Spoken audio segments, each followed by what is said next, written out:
संबंधों में तो हार में भी जीत होती है।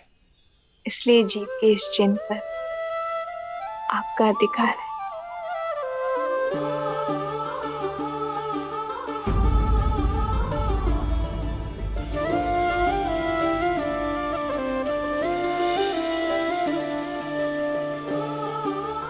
कितनी शीलवती है हमारी सीता। कैकेयी दीदी तो मिलने से पूर्व ही समझ गई थी।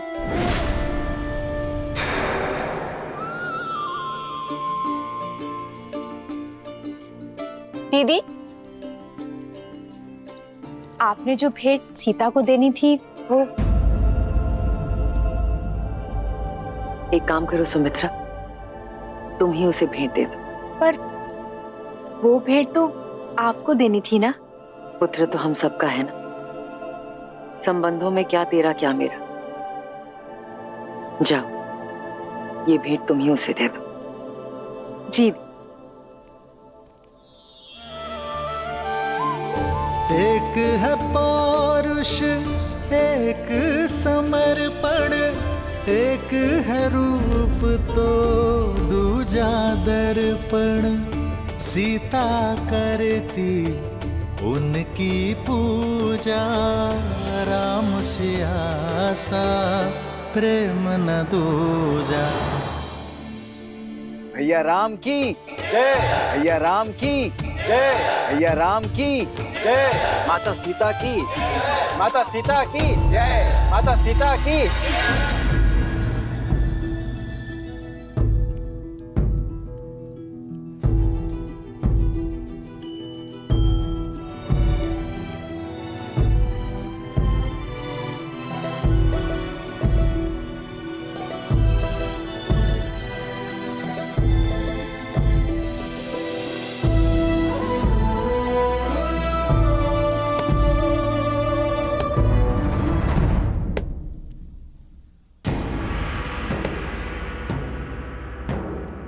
कोयल बड़ी भोली दिखती है और कौवा बड़ा धूर्त, पर होता उल्टा है। कोयल कव्वी का अंडा नीचे गिराकर अपना अंडा कौवे के घोंसले में डाल जाती है और भोली कव्वी उसे अपना समझ लेती है, किंतु जब अंडे से बच्चे निकलते हैं तो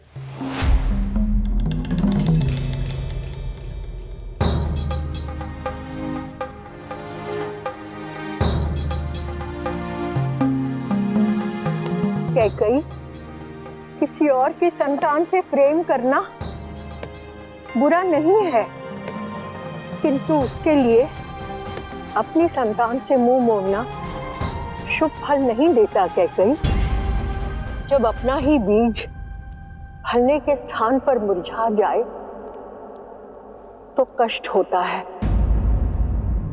ना? मेरी बात मानो कैकेयी, अपने पुत्र के भविष्य को बिगाड़कर महान बनने से श्रेष्ठ है स्वार्थी बनकर उसका हित साधो। माँ यदि स्वार्थी ना बने तो ये संसार माँ को क्यों पूजेगा? कैकेयी, तुमने मुझे माँ बुलाया है ना? मेरी बात सुन रही हो ना? कैकेयी, संदेश भिजवो। भाई युद्धजीत मुझे शीघ्र अतिशीघ्र अयोध्या में चाहिए। हाँ, भिजवाती हूँ।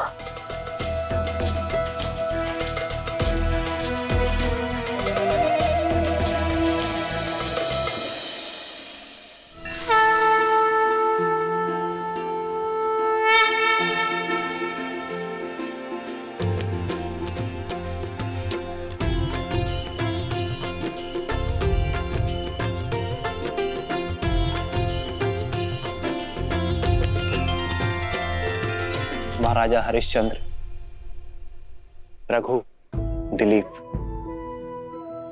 और भागीरथ जैसे महान पूर्वजों के प्रताप से ही आज अयोध्या ऐसी है सीता। इनके लिए सच्ची श्रद्धांजलि ये होगी कि अयोध्या की सफलता और समृद्धि सर्वोच्च शिखर पर पहुंचे आपके नेतृत्व में। मेरी नहीं, हमारे। क्योंकि सीता राम से ऐसे जुड़ गई है कि इसे कोई भी किसी भी प्रकार से इस राम से विलग नहीं कर सकता। ये राम और इसकी यात्रा तुम्हारे बिना अपूर्ण होगी सीता, और मेरा संपूर्ण समर्पण केवल तुम्हारे लिए होगा। सिया राम, सिया राम, सिया राम। कितनी सुंदर है ना हमारी अयोध्या। हाँ, पर देश की सुंदरता वाटिका, झरने या नदियों से नहीं होती, बल्कि वहां की प्रजा, संस्कृति, प्रजा के राजा से संबंध से होती है। मुझे वास्तविक अयोध्या देखनी है श्री राम।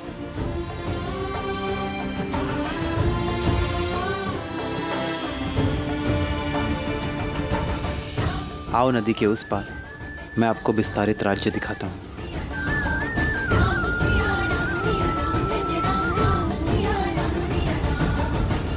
ये तो राजकुमार श्री राम है और साथ में देवी सीता भी हैं।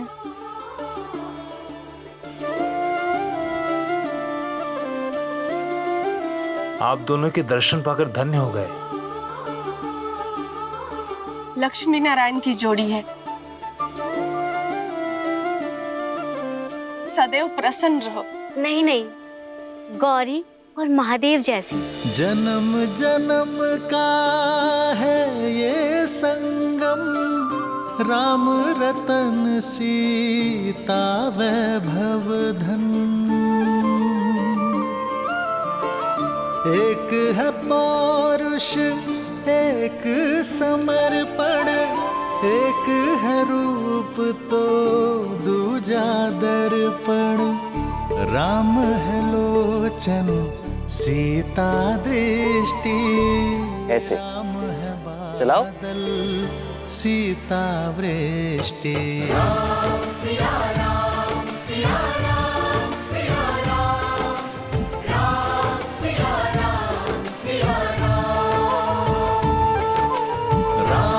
सिया राम, सिया राम, सिया राम, राम सिया राम, सिया राम।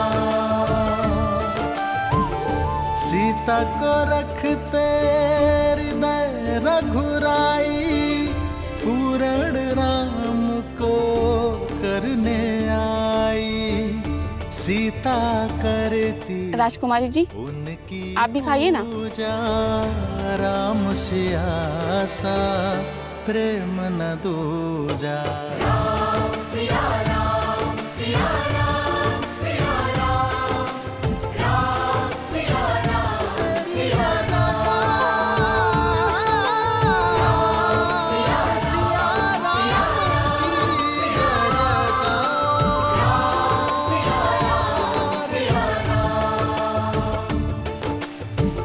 आप सभी का इस प्रेम के लिए धन्यवाद। धन्यवाद तो आपका कि आप दर्शन दिए। हम तो अयोध्या भी ना आ सके आपके स्वागत में। क्यों? आपको सूचना नहीं मिली थी? सूचना भी थी और निमंत्रण भी, किंतु साधन नहीं था। भूमि मार्ग से यहाँ से अयोध्या जाने में अत्यधिक समय लगता है। पर उत्तर दिशा से सरयू पार कर एक छोटा मार्ग भी तो है अयोध्या के लिए। उस दिशा में ही तो सरयू पार करना बाधा है रघुनंदन।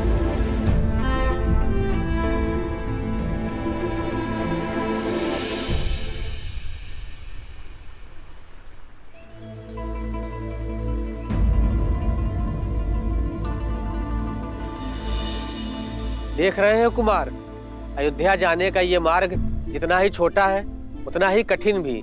अभी तो सरयू शांत है, किंतु इस स्थान पर गहराई अधिक है, और जब सरयू में तेज बहाव आता है तो कोई भी इसे पार नहीं कर पाता। युवा तो जैसे तैसे स्वयं को रस्सी से बांधकर पार भी कर लें, किंतु बूढ़े और बालक वो कैसे करें? यदि नदी मार्ग का अवरोध है तो सेतु बनाइए। नौका का प्रबंध मैं कर दूंगा। शांत है सरयू तो नौका काम आती है। शांत सरयू पर सेतु तो बन जाता है, किंतु तीव्र बहाव उसे तोड़ देता है। महाराज दशरथ ने भी कई प्रयास किए और हम सभी ने भी, किंतु यहाँ नदी का बहाव इतना तीव्र है कि सेतु के लिए आधार बनाने को डाले गए पत्थर नदी तल पर रुक नहीं पाते।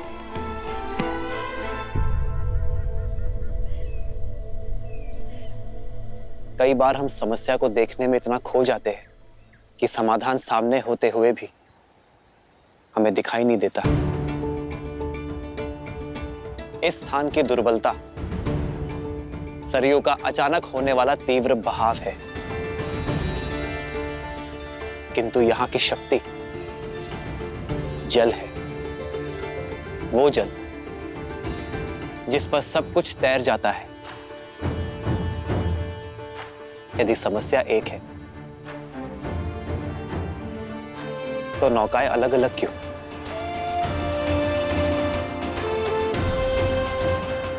क्यों ना हम एकजुट हो जाएं? आप सब भी और नौकाएं भी, और बड़े परिवर्तन की ओर।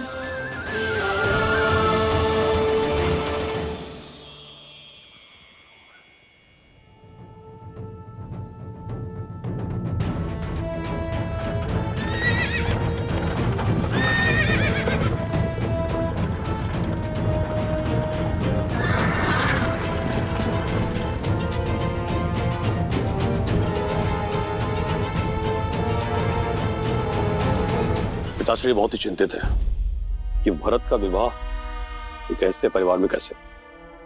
माना कि मांडवी के पिता मिथिला के राजा के भाई हैं, पर स्वयं तो एक सामंत ही है ना, और उन्होंने हमें सूचित भी नहीं किया। केवल मामा नहीं, माँ को भी बहुत देर से पता चला, किंतु आप पिताश्री से कह दीजिएगा मेरी चिंता ना करें। उनकी पुत्री अपने समस्याओं का हल निकालने में सक्षम है। आप केवल भरत को पुनः कैकैया ले जाने का प्रबंध कीजिए, उसका राजनीतिक प्रशिक्षण पुनः करवाइए, नेतृत्व में इतना तीव्र कराइए उसे कि उसकी मां कैकई को उस पे गर्व हो। के राजकुमार युद्धजीत महारानी कैकई के साथ पधार रहे हैं।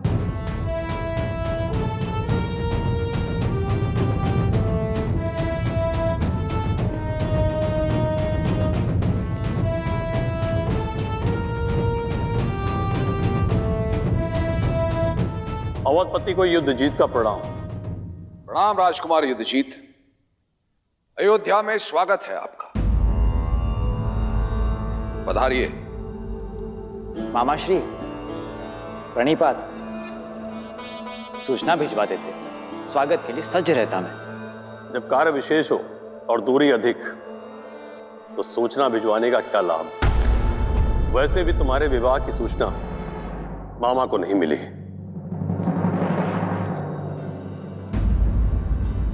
आपने सही कहा राजकुमार युद्धजीत, देरी से आई सूचना का कोई अर्थ नहीं। गुरुओं की आज्ञा थी, मुहूर्त उत्तम था, इसीलिए विवाह शीघ्र करना पड़ा। महाराज अश्वपति को अयोध्या की शुभकामनाएं और हमारी ओर से क्षमा। राजकुमार, वर्षों उपरांत आपका अयोध्या में आगमन हुआ है, तो कुछ दिन तो अयोध्या के आतिथ्य का आनंद लेना ही होगा आपको। क्षमा कीजिएगा, पर यह संभव नहीं है। मैं यहां कर्तव्य पूर्ण करने आया हूं। भरत का प्रशिक्षण अभी अधूरा है, उसे पूर्ण करने के लिए कैकैया लेके जाने आया हूं।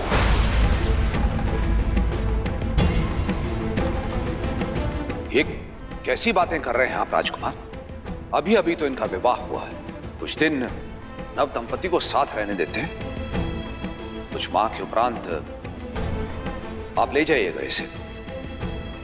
क्यों कैकई?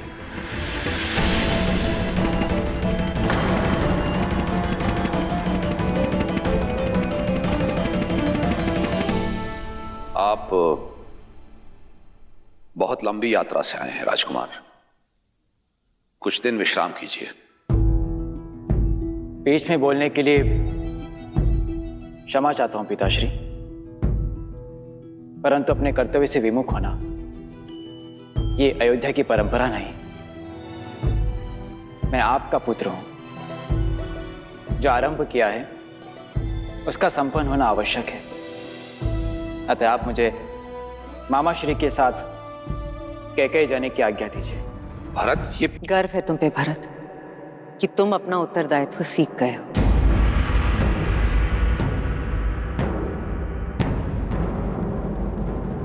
मां, ये सब राम भैया की कृपा से ही हुआ है। जीवन का ये मंत्र मुझे राम भैया ने ही सिखाया है। जीवन का एक मंत्र है, एकता, परिश्रम और विश्वास, जो आपके रूप में सच्चा साथी दिया मुझे। वर्षों से अयोध्या में हूं, किंतु यहाँ के वासियों के लिए कभी शुभ करने का अवसर नहीं मिला। आप आई, शुभ मार्ग भी बन गया।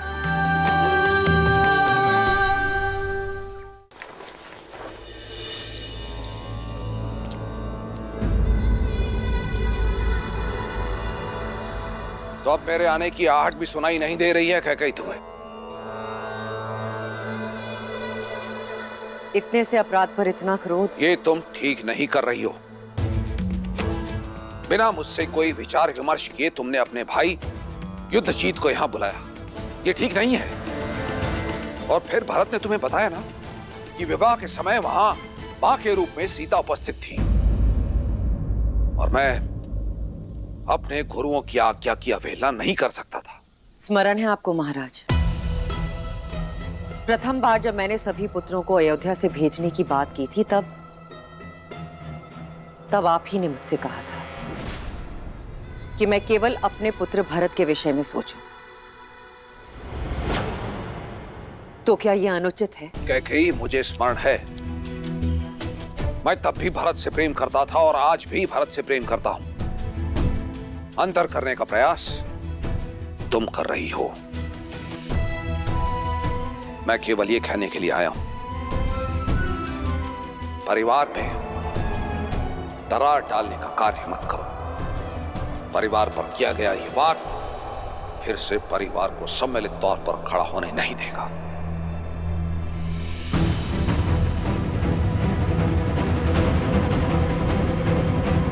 परिवार के मुखिया तो आप हैं महाराज, मैं तो केवल एक मां जो अपना परिवार तोड़ने की नहीं, अपने पुत्र के भविष्य को गढ़ने का प्रयास कर रही हूं।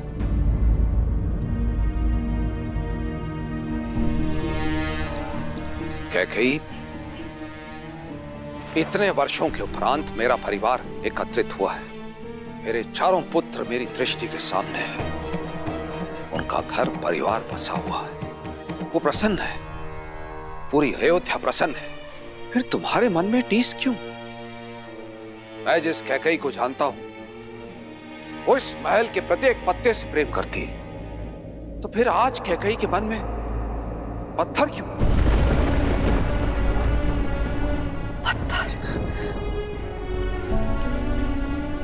पत्थर हूं मैं? मेरे समर्पण, मेरे प्रेम के पुरस्कार में ये लांछन दिया आपने मुझे? कैकेयी, मेरे मैं आपके शब्द और उनके अर्थ दोनों समझ गई हूं महाराज। ठीक है,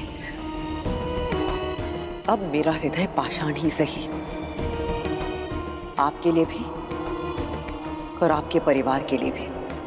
देखो, मैं केवल ये बस मुझे एकांत में छोड़ दीजिए।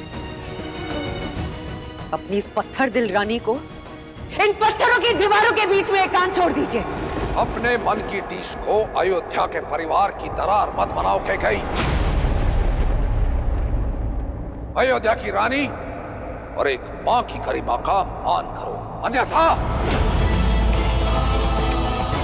अन्यथा सर्वनाश निश्चित है।